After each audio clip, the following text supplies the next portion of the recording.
dos nossos irmãos, o convite era para que nós buscássemos uma reflexão sobre a importância do estudo. E numa série de passagens do Evangelho do Espírito de Verdade, usa a seguinte expressão: Espírita, amai-vos uns aos outros. Esse é o primeiro ensinamento. Logo vem o segundo ensinamento: instruí-vos. Porque é no cristianismo que se encontram todas as verdades. Então, somos convidados, por evidente, pelo Espírito da Verdade, ao estudo. A notícia boa é que o estudo é dessa vida e é da vida no plano espiritual. Jamais deixaremos de estudar.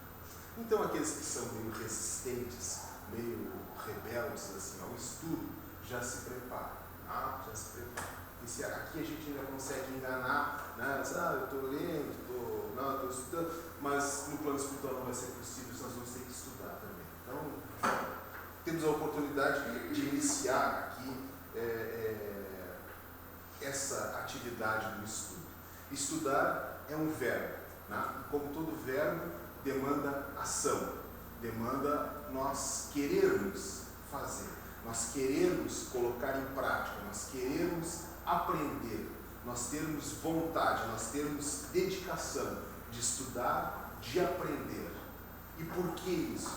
Por que essa necessidade? Exatamente para que nós possamos buscar nas nossas vidas, nas nossas existências, condições mais favoráveis a todos nós de vida. Nós não precisamos, no mais das vezes, passar por situações difíceis. Nós não precisamos passar por muitas vezes situações dramáticas se nós estudarmos, se nós entendermos as coisas que nos circundam. Nós vamos aprender, nós vamos entender e nós não vamos nos expor muitas vezes da maneira como nós nos expomos atualmente. No mundo atual, há um choque entre a ignorância e a inteligência, a cultura. Por incrível que possa parecer. E muitos de nossos irmãos pregam que a ignorância seja para todos nós algo louvável. Se glamoriza a ignorância, se glamoriza essa coisa da truculência, essa coisa das explosões. Nós estamos vivendo esse tempo.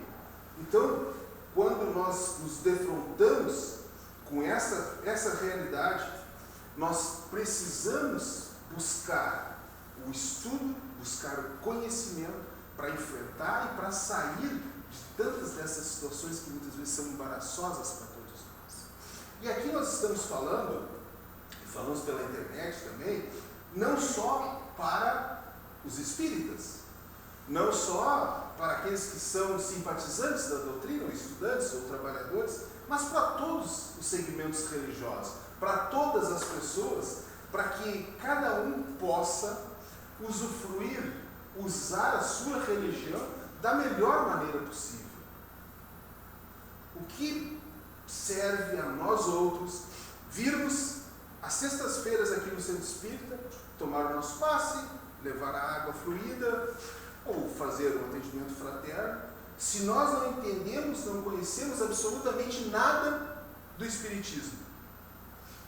O que adianta nós irmos à Igreja Católica, ouvir o padre falar, e ele fala tantas e tantas coisas, que a maioria das pessoas não entende o que está sendo dito, porque não estudam aquilo que frequentam, aquilo que vivem, aquilo que convivem. Então, se nós nos dizemos espíritas, precisamos conhecer o Espiritismo. Se nós nos dizemos católicos, precisamos conhecer a Igreja Católica. Precisamos conhecer a Umbanda. Precisamos conhecer a Igreja Evangélica. Para podermos usufruir de tudo aquilo que essa religião tem a nos oferecer. Um texto do Evangelho, no capítulo 18, diz o seguinte: que nem todos aqueles que dizem Senhor, Senhor entrarão no reino dos céus, Necessário, pois, que se faça a vontade de meu Pai que está nos céus, para que tenha esse benefício. Mas como é que nós vamos conhecer a vontade de Deus se nós não estudamos absolutamente nada? Nós não conhecemos absolutamente nada. A gente diz assim: olha, eu sou um bom espírito, eu sou um bom cristão, porque eu sou uma boa pessoa. A gente diz assim: sou um bom homem, uma boa mulher. Mas o que é ser um bom homem ou ser uma boa mulher? A gente precisa pensar nisso, não é? O que significa isso? Ser bom. Ser bom para mim e azar de todos vocês? Ser bom para mim e para o meu irmão, para a minha família e azar de todo o resto? Muitos de nós dizem o seguinte: lá vai o fulano, um bom pai de família. Eles têm os defeitos deles lá, mas ele é um bom pai de família. Para a família dele não falta nada. Para a mulher e para os filhos não falta nada. Mas ele tem outras, ele faz umas outras coisas aí que você tem que fazer um bom pai de família. Nós podemos ser bom pai de família e um mau cidadão fora de casa. Nós podemos ser um bom profissional e um mau marido. Nós podemos ser um bom enfermeiro no hospital, uma boa enfermeira, e em casa ser um tirano. Não tem como nós sermos uma coisa na rua e outra coisa no nosso lar. Não tem como nós sermos perfeitos no nosso trabalho e sermos horrorosos na nossa casa, na nossa família. Nem todos os que dizem Senhor, Senhor, entrarão no reino dos céus, que a gente lembra isso. Não basta vir ao centro espírita. Não basta ir na igreja católica.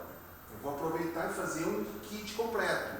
Sexta-feira eu venho no centro espírita, sábado eu vou na Universal e domingo eu vou na igreja. Né? Então, kit completo. 3, né? Vou preparar. Adianta isso? Vai adiantar se isso não nos modificar em absolutamente nada. Por quê? E tem uma outra coisa também, dessa luta, né, da ignorância e do conhecimento, que muitos irmãos nossos, e aqueles que estão talvez há um pouco mais de tempo na doutrina, talvez já ouviram isso, né? Eu já ouvi algumas vezes, né, dizerem o seguinte: não que eu seja velho, não, mas é que eu já ouvi, eu ando muito por aí. Já ouvi dizer assim: por que eu fui entrar nessa coisa do espiritismo? Porque agora eu não sou mais ignorante. Porque se dizia até então que em determinadas situações há o benefício da ignorância. Não é um benefício, é mais ou menos uma forma de linguagem. Não é como se a ignorância pudesse ser benefício para alguém. Mas como nós não conhecemos aquilo, nós não conhecemos aquele assunto, talvez nós pudéssemos ter uma atenuante. Não ser responsabilizados integralmente, porque tu não conhecia aquele assunto. Tá bem.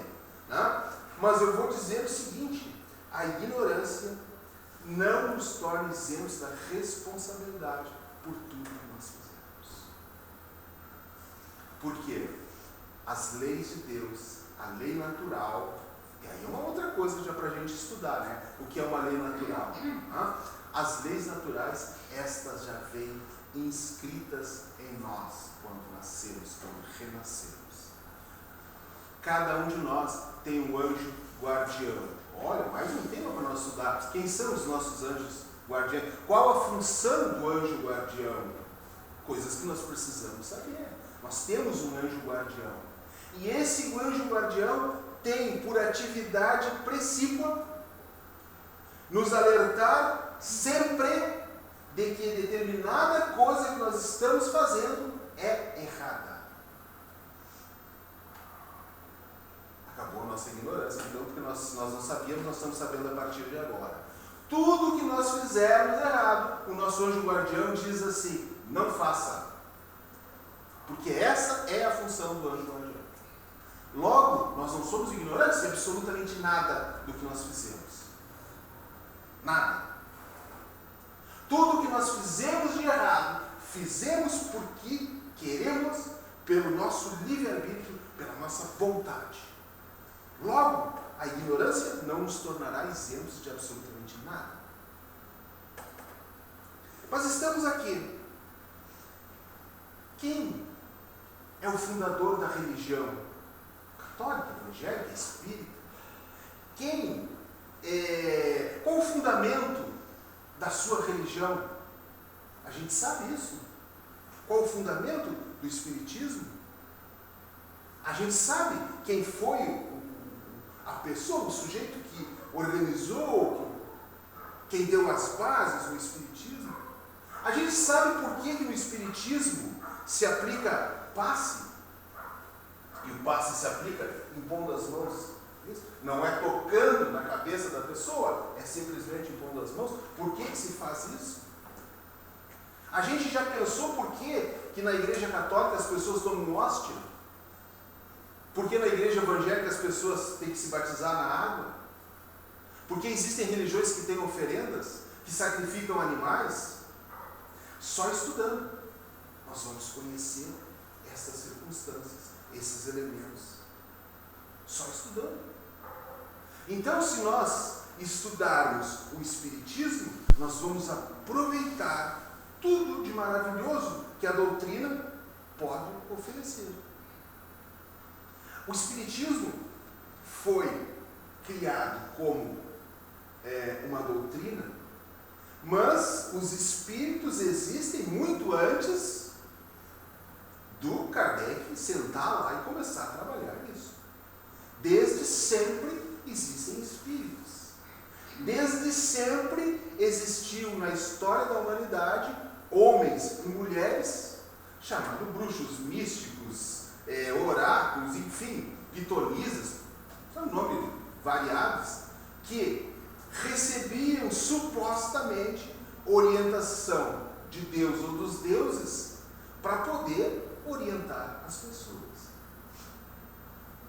Nós precisamos estudar, porque esses que recebiam essas tais informações privilegiadas nada mais eram do que os nossos médiuns.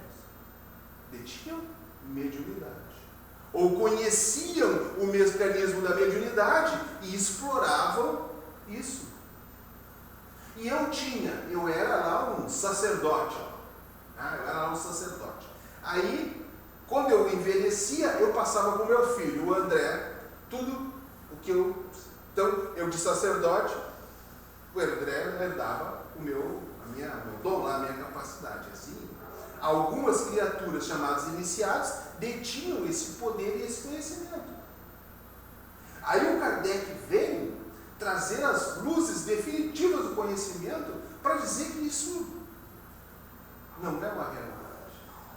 Que existem aos milhares em todo o planeta homens e mulheres detentores desse dom mediúnico.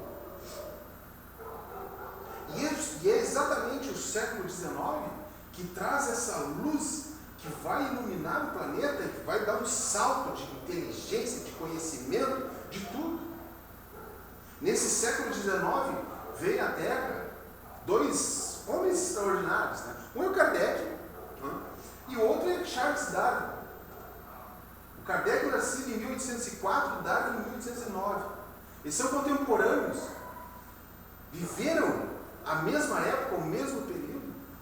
E por amor ao conhecimento, por amor ao estudo, revolucionaram tudo que se poderia conhecer até então. Mostraram que a teoria evolucionista ela era absolutamente verdadeira. Porque nós somos regidos desde sempre por essa coisa da evolução. Mas só que esse evolucionismo não poderia existir sem o criacionismo de Deus. E resolvemos aí, o conhecimento nos leva a resolver uma questão que intriga cientistas e eles discutem. Né? O que vale é o criacionismo ou o evolucionismo? O Darwin era... Não, a teoria do Darwin é uma bobajada, a teoria dos cristãos aquilo é uma coisa... E é o conhecimento que vem mostrar isso, essa união. que tem as duas teorias, tem que viver lado a lado, conviver. E é esse processo evolutivo que faz da doutrina triunfar sobre a ignorância e fazer com que nós sejamos incentivados a crescer, a nos transformar, a nos melhorar.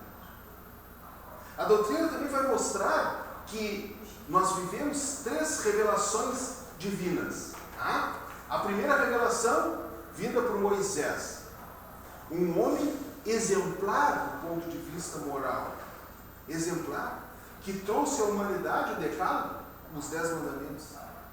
Algo tão extraordinário, mas tão extraordinário, que nós resolveríamos o problema do mundo hoje se nós vivêssemos esses 10 mandamentos.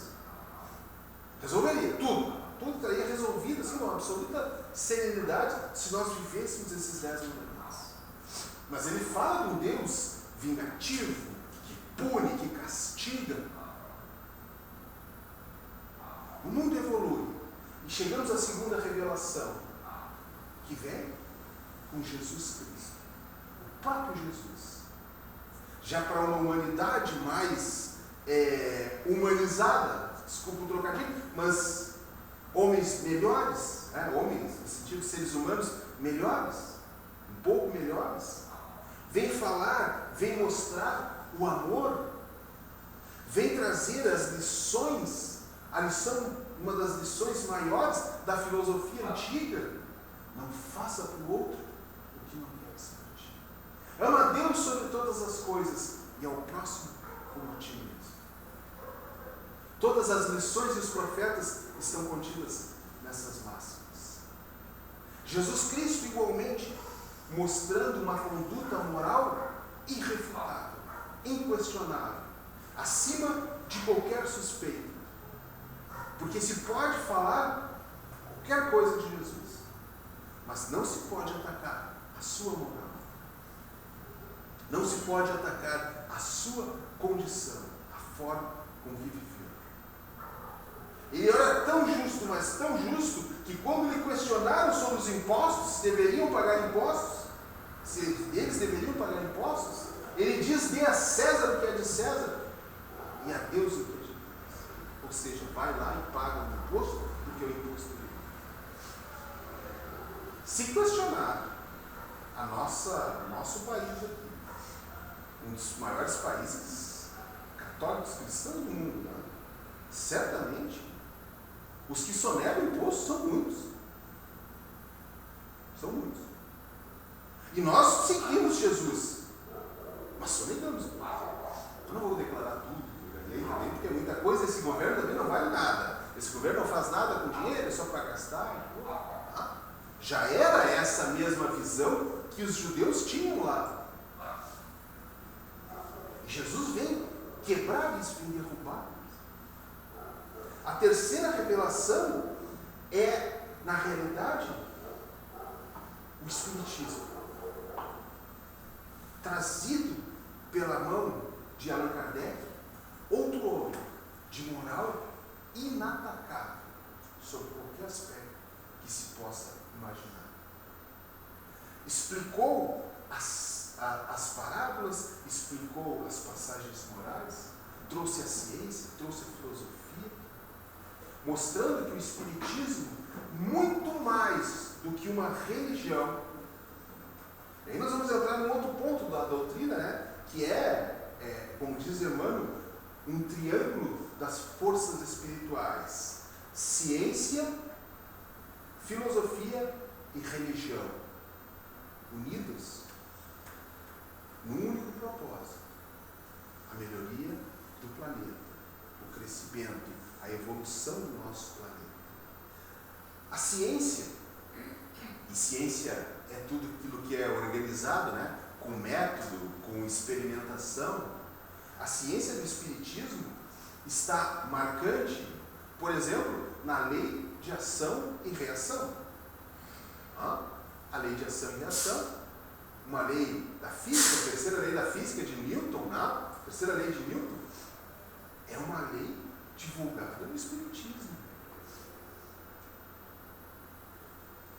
que a gente aprendeu com os nossos ancestrais, tá?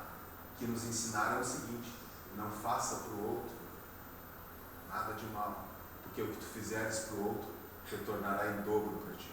Já ouviram isso? Já ouvi muitas vezes. Lei de Newton, isso. Lei de Newton. Lei da física.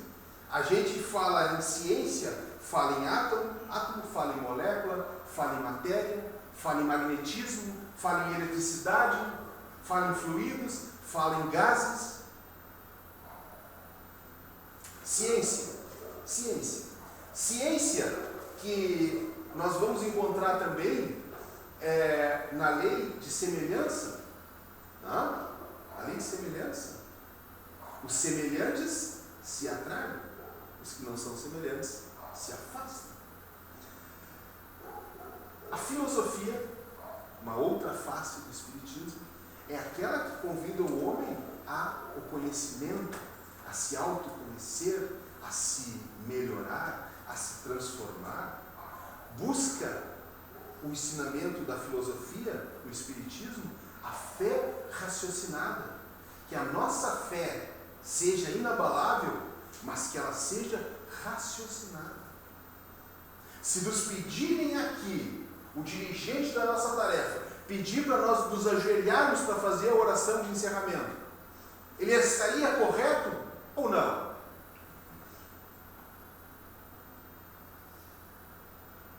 Embora ele estivesse fazendo com a maior boa vontade, com maior dedicação, com maior abnegação, mas não estaria, porque isso não é da nossa fé raciocinada. A gente aprendeu na fé raciocinada que não precisamos nos ajoelhar, que não precisamos fechar os olhos para orar, que não precisamos espalmar as mãos, não precisamos olhar para o céu. Basta que o nosso pensamento se eleve ao Criador, porque estaremos orando. Aí vem a outra parte, que é a religião e a moral, que são os conhecimentos, que é o conhecimento dos evangelhos canônicos, que estão na Bíblia, traduzidos de uma forma que a gente consiga entender, e especialmente traduzidos segundo o conhecimento, o entendimento moral. Então, de tudo que nós falamos até aqui e até agora, nós ressaltamos sempre a questão da moralidade. Sejam desses fundadores, sejam destes líderes espirituais, sejam de todos os aspectos, vai valer sempre para o homem a questão da moralidade, a questão moral. E no mundo que nós vivemos, em que a moral está caindo, está se fragmentando, um tempo da decadência moral como esse que nós vivemos, que sejam para nós exemplos esses homens, Kardec, Moisés e tantos outros que fizeram e fazem a diferença nas nossas vidas. A codificação espírita vem definida em O Livro dos Espíritos, a primeira obra da codificação, e aqui nós devemos dar uma atenção especial, nós devemos estudar, e eu recordo aqui uma palestra, uma entrevista do Divaldo, que ele fala o seguinte: todos nós temos dificuldades para estudar, a gente se perguntar para nós, tu está estudando? Não estou estudando porque eu estou sem tempo. Normalmente a gente precisa sem tempo, é trabalho, eu tenho que cuidar da casa, tantas coisas que eu tenho que fazer, então eu não tenho tempo para estudar. E o Divaldo diz o seguinte: estude uma questão do Livro dos Espíritos por dia. Uma por dia. Uma. São 1019 questões, 1018 na verdade, mas como erraram a numeração ficou 1019, em pouco mais de 3 anos, na verdade, quase 3 anos, a gente vai conseguir ler e estudar todo o Livro dos Espíritos. Não é muita coisa, uma questãozinha por dia. O nosso tempo permite que a gente faça isso. Então, o Livro dos Espíritos, escrito sobre o chamado controle universal dos ensinos dos Espíritos, que serviu para que Kardec tivesse a oportunidade de indagar dos benfeitores todo e qualquer assunto que lhe despertasse o interesse sobre esse novo tema, que na ocasião era a questão das mesas e tudo por aí. Tá? E Kardec faz, se nós lermos, né, o livro dos Espíritos, estudarmos, ele pergunta de tudo, absolutamente de tudo, ele insiste nas questões, né, às vezes ele dá uma teimada assim, por quê, mas falou tal coisa, então ele vai perguntando e perguntando, até entender tudo. Então ali tem a filosofia espírita, está no livro dos Espíritos. A ciência, parte dela, está no livro dos Espíritos. Tá?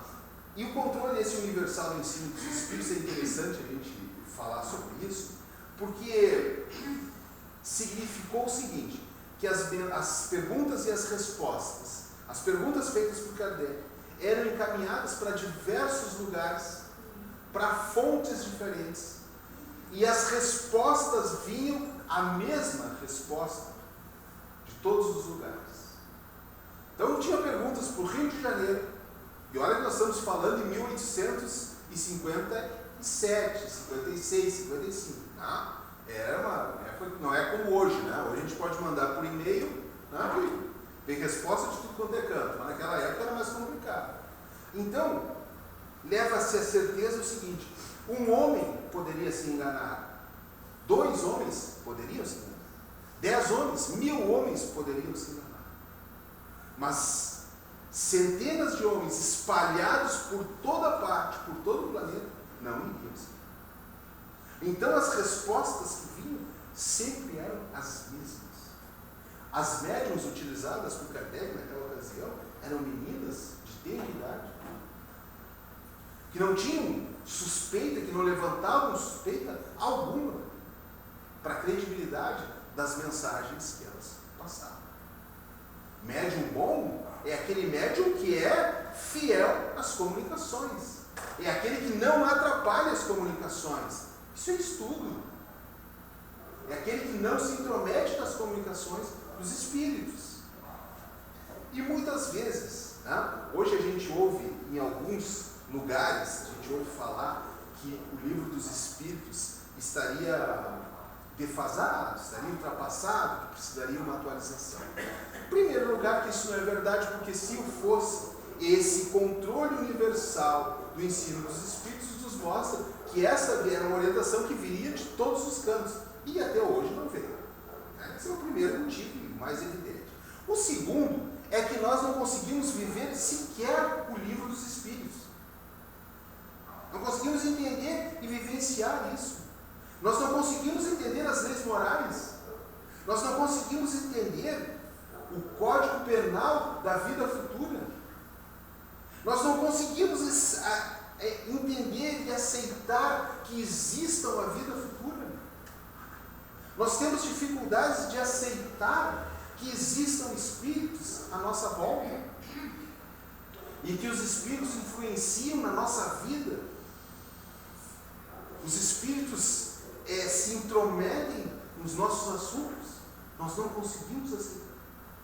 Nós aqui espíritas, não é lá fora. Os espíritos não aceitam isso. Então, como é que estaria defasada uma obra de tal magnitude? Em seguida vem o livro dos médiuns, tá? Que traz, por um método sistemático, organizado, a ciência e as diversas experiências realizadas para demonstrar, especialmente, a questão da mediunidade. E o livro dos médiuns é aquele que vai mostrar como devemos nos portar, como se portam o médium, os dirigentes, os trabalhadores, como é a administração, como é a organização de um centro espírita. E se o centro espírita não é de acordo com as obras doutrinárias, em especial o livro dos médiuns, se a atuação dos médiuns não é de acordo com o livro dos médiuns, está errado, está equivocado. E nós precisamos ter essa cautela. Se o centro espírita tem reiki, não é espírita. Ah, mas reiki é bom. É maravilhoso. É maravilhoso. Eu conheço, tenho pessoas, amigos e amigas que são reikianos, né? É maravilhoso. Não é doutrinário. Não é doutrinário. Ah, mas a cromoterapia... Não é doutrinário. É só estudando para nós entendermos, para nós compreendermos isso. Se a nossa casa não é segundo o livro dos médiuns, está equivocada. E é a porta aberta para desvios, para desorganização. Ah, mas lá tem um dirigente, tem um presidente que tem que ser do jeito dele. Não é do jeito dele, é segundo a doutrina. Vem na sequência o Evangelho segundo o Espiritismo, como nós falamos, né, com as máximas morais do Cristo. Jesus, como nós falamos, foi questionado de diversas formas, de diversas situações, sobre os milagres, sobre as predições, sobre o que as coisas. Agora, o exemplo e as lições morais, essas são inatacáveis, insubstituíveis e valem hoje tanto quanto valeram ontem.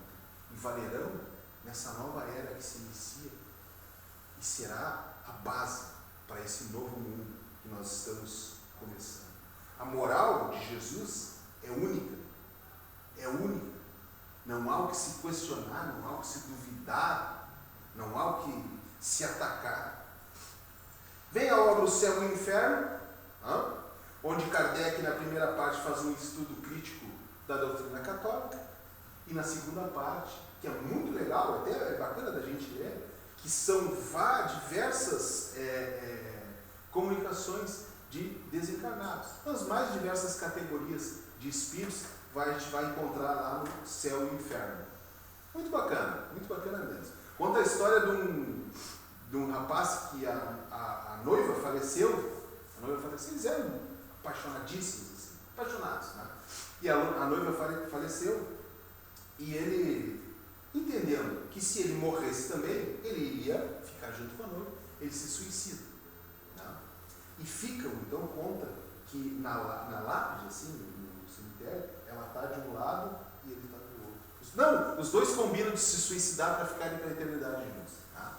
Então fica assim, de um lado da lápide está ele, do outro ela. Estão pertinhos um do outro, mas sem ter como se ver nem se tocar. Sabe-se lá por quanto tempo essa situação. Então são diversas situações assim, muito bacanas que se fala sobre isso. A Gênese conta ali como foi criado o planeta, do universo, todas as situações, e em especial no último capítulo, um tema que nos diz muito respeito, que ele fala, Kardec fala no item chamado São Chegados os Tempos, onde apresenta a Terra entrando no mundo da regeneração. Nós estamos vivendo a transformação do mundo de provas e expiações para o mundo da regeneração. Nós estamos vivendo essa transição. E lá nesse último capítulo da Gênesis vai encontrar o que a humanidade viveria quando chegasse esse tempo, quando chegasse esse momento. Tem uma obra chamada O que é o Espiritismo, que é um livreto não depreciativo, né, mas um livro pequeno, onde explica muitas coisas da doutrina. Né? E eu gostaria também de falar, até o nosso tempo já está muito em cima, né, porque o tema é muito amplo. Né?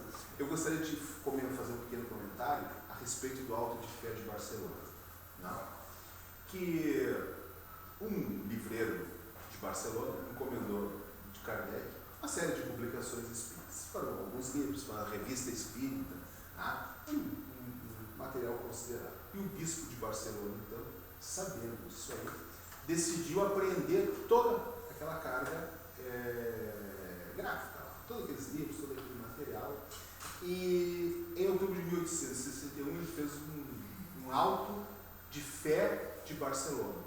Ou seja, um auto de fé significa um ato do direito canônico, né, que reúne bispo, arcebispo, os católicos, toda aquela situação, fazem uma ata e coisa e botam fogo em tudo. Me chamou a atenção que diz o seguinte: era o bispo, os padres, né, que estavam praticando aquilo ali, a polícia que cuidava e a população que vaiava a atitude dos religiosos. Porque eles diziam, e o Kardec comentou numa publicação posterior, dizendo que aquilo era o que sobrava da Idade Média ainda, na atitude daquele padre. O padre imaginava, assim como os judeus lá atrás imaginaram, que matando o homem, matariam a doutrina. Né? Queimando os livros, se acabaria com a coisa toda aí. Né? Porque o espiritismo estava reduzido ainda à França. Mas aquilo teve um efeito exatamente oposto. As pessoas ao redor do mundo queriam saber que livros eram aqueles, que obras eram essas, que para gerar uma reação tão intensa, tão desproporcional da Igreja Católica. E a partir daí o espiritismo ganha o conhecimento, ganha amplitude mundial, exatamente pela atitude do nosso irmão. Ou seja, a providência divina age sempre, às vezes de forma que nós não podemos nem imaginar. Né? E ainda tem Obras Póstumas, que é uma obra escrita posteriormente ao desencarne de Kardec, né? Que traz uns assuntos muito interessantes. Mas para concluir a nossa reflexão, a esse estudo que nós precisamos fazer, vale dizer, ele é bom que a gente faça em casa, que a gente estude, que a gente se prepare, mas a gente tem que estudar na casa espírita, tá? Porque a casa espírita tem horário, a casa espírita tem dia da semana, a casa espírita tem a disciplina, a casa espírita tem um material didático, tem um instrutor, a casa espírita nos oferece tudo que é necessário. No estudo da casa espírita, nós interagimos no conhecimento, nós debatemos os assuntos, nós refletimos sobre os temas diversos que nos são propostos. Em casa, a nossa interpretação ela é unilateral. Nós interpretamos segundo aquilo que nós imaginamos. E precisamos fazer esse estudo da sociedade espírita exatamente para a gente poder entender, para a gente poder refletir bem sobre aquilo ali. Tá? Então, é bom estudar em casa, é ótimo, mas é essencial o estudo doutrinário da casa. Tá bem? Para a gente concluir, a gente fala de estudo, de estudar, né? Que a gente é necessário estudar. E o último convite que a gente faz para todos nós, tá? É que a gente amplie um pouco esse estudo, além das obras, além de matemática, de física, de direito, de tantas matérias aí que se estuda aí fora, mas que a gente possa ampliar esse estudo um pouquinho além para estudar a nós mesmos. Nós mesmos. A questão 919 do Livro dos Espíritos, né? Kardec pergunta como é que a gente pode se melhorar. E o benfeitor responde, assim como ensinaram os filósofos da Grécia Antiga: estuda-te a ti mesmo, conhece-te a ti mesmo. Que cada um de nós possa estudar a nós mesmos. Só que esse estudo, né, como todo estudo, ele vai trazer em nós uma certa tolerância com nós. Né? A gente é tolerante assim, nas coisas que a gente faz. A gente acha sempre que não faz por mal, que a gente não faz para machucar, não, que as nossas brincadeiras são muito tortas, de linha, né? É uma série de situações. Então, para resolver essa questão, que a gente adote a orientação dos nossos amigos. Procura se colocar no lugar das outras pessoas e como elas se relacionam com nós mesmos. Como os outros nos veem. E a partir daí, a gente fica imaginando qual reação nós teríamos se nós víssemos alguém fazendo as coisas que nós fizemos. Que nós mesmos fizemos. O conhecimento de nós mesmos, o estudo, seja o estudo da didática, seja o estudo de nós mesmos, vai nos permitir, por uma coisa chamada razão, que a gente não mais pratique aquelas coisas que a gente faz. Descobriram que eu faço tal coisa, então não vou fazer mais, porque ficou chato a coisa. Todo mundo lá no centro espírita viu que eu sou chato, vou ter que mudar. Tá? Então que a gente faça esse esforço, esse corrigir a si mesmo, esse estudar, corrigir os nossos defeitos, as nossas inclinações, modificar essa coisa que nós temos do egoísmo, da maldade, que muitas vezes, como a gente diz, a gente não faz por mal. Tá? A gente quer fazer melhor para os outros, mas acaba atrapalhando, acaba se envolvendo em confusão. Hoje, nós somos chamados aqui à razão, a não mais simplesmente o certo e o errado. Porque o certo e o errado nós já aprendemos e nós já praticamos. Né? A gente não rouba, a gente não mata, a gente não estupra ninguém, nada disso a gente faz mais. Esse certo e errado a gente já superou bem. O convite para nós agora é que nós vivamos o justo e o injusto, o devido e o indevido. Que a gente saiba discernir isso pela razão, pela ética, pela moral, pelo bom senso, sem esquecer que, segundo a lei de causa e efeito, nós somos responsáveis por tudo aquilo que nós fizermos aos outros. Por tudo aquilo que os outros sofrerem, nós somos os responsáveis diretos. Então, não ofenda ninguém. Não guarde mágoa, não guarde rancor. Trate a todos de maneira igualitária. Seja uma pessoa, seja uma empresa, seja um time de futebol, seja um partido político, seja uma religião, trate a todos de maneira igualitária. Reconheça que nós temos erros, que nós temos defeitos, que nós precisamos corrigir. Não somos perfeitos, nós não somos melhores do que os outros. Que a gente possa ser sempre gentil em todas as circunstâncias e com todas as pessoas. Lembra que aí fora as pessoas estão à beira do desatino, estão desequilibrados. São eles situações aí que cada dia a gente olha no jornal, na televisão, no rádio, coisas absurdas que estão se fazendo por um nada. Não é imaginar que seja algo assim, é por um nada. É alguém que olhou e a gente não gostou da forma que olhou. Então que a gente possa ser gentil com todos. Não desperte. Olha, nós vivemos num mundo de provas e expiações. Não desperte o monstro que tem dentro das pessoas.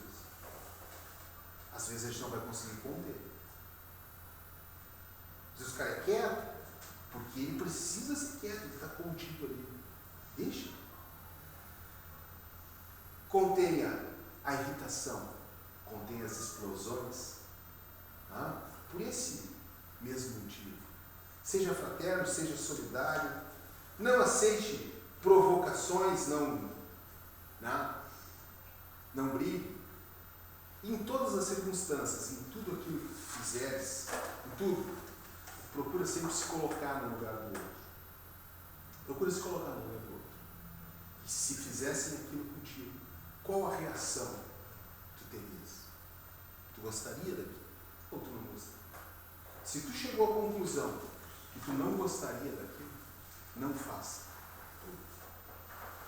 Um professor meu, recentemente, usou a seguinte expressão: hoje nós estamos satisfeitos em vivermos momentos, em sermos contentes em determinados momentos.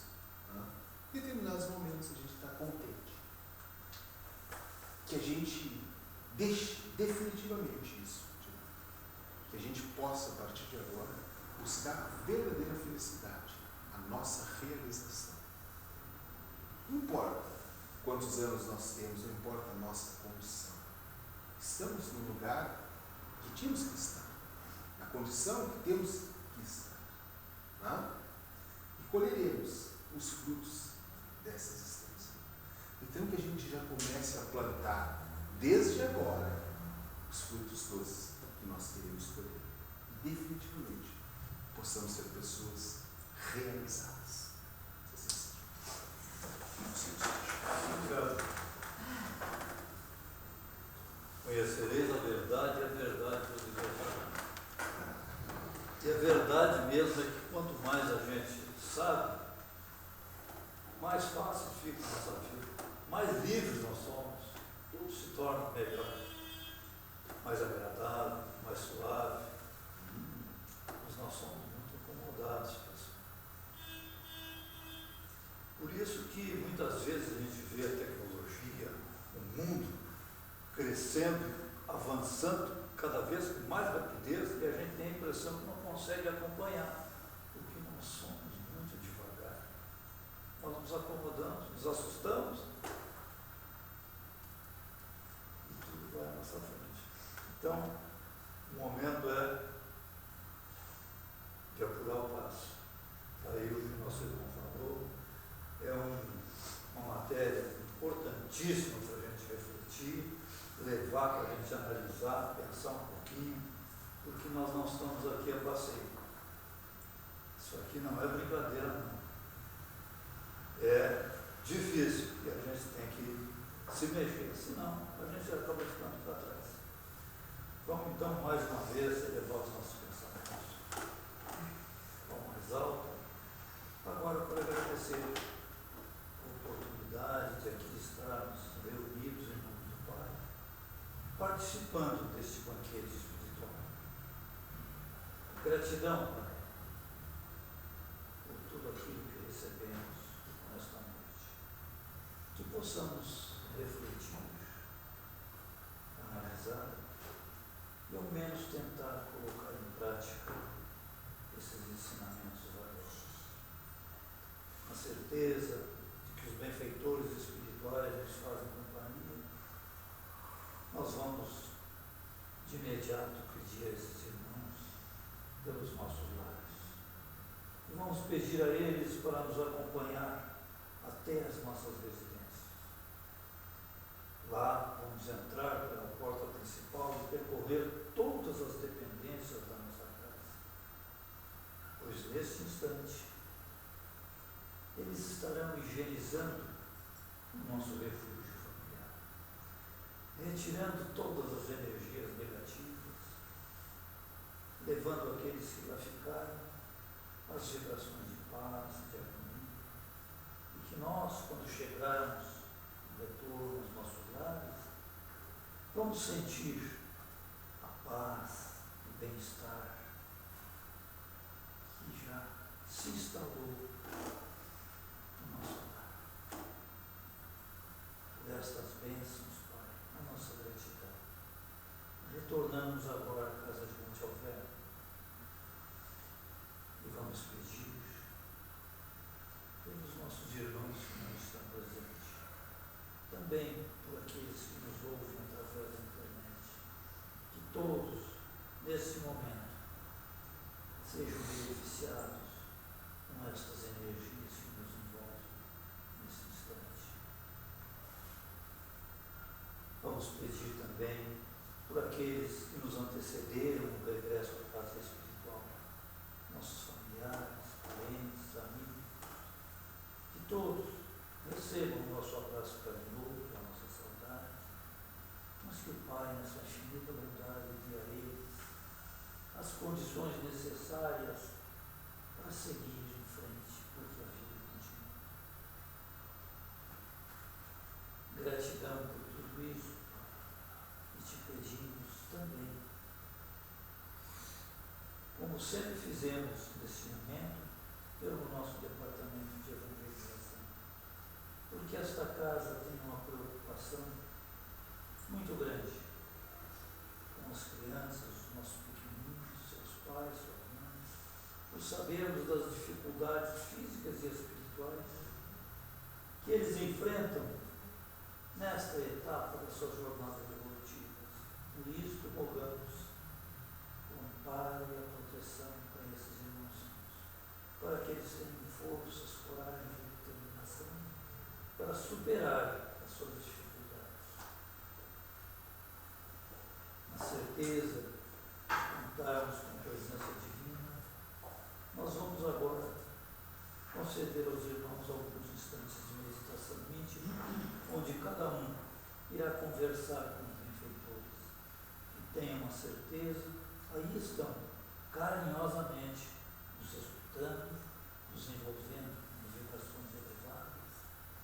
Então vamos conversar com eles e abrir os nossos corações, dizer a eles daquilo que mais necessitamos nesse momento. Então, silenciosamente, vamos orar.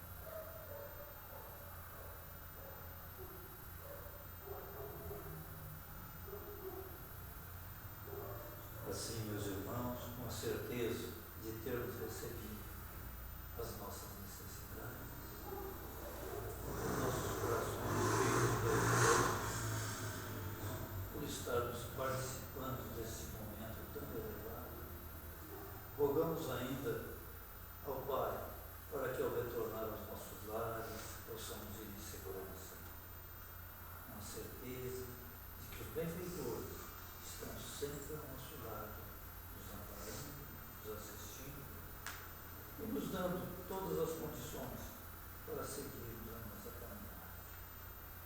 Por tudo isso, nós te rendemos graças a Deus, Pai. E com essas rogativas, mais uma vez, nós vamos dizer que em teu nome, Pai justo e bom, de Jesus, nosso mestre, amigo, companheiro de todas as horas, e especialmente da equipe espiritual que nos amparou, nos assistiu e nos deu suporte para realizarmos mais esta atividade, nós vamos declarar encerrada a primeira parte do nosso trabalho. E assim seja.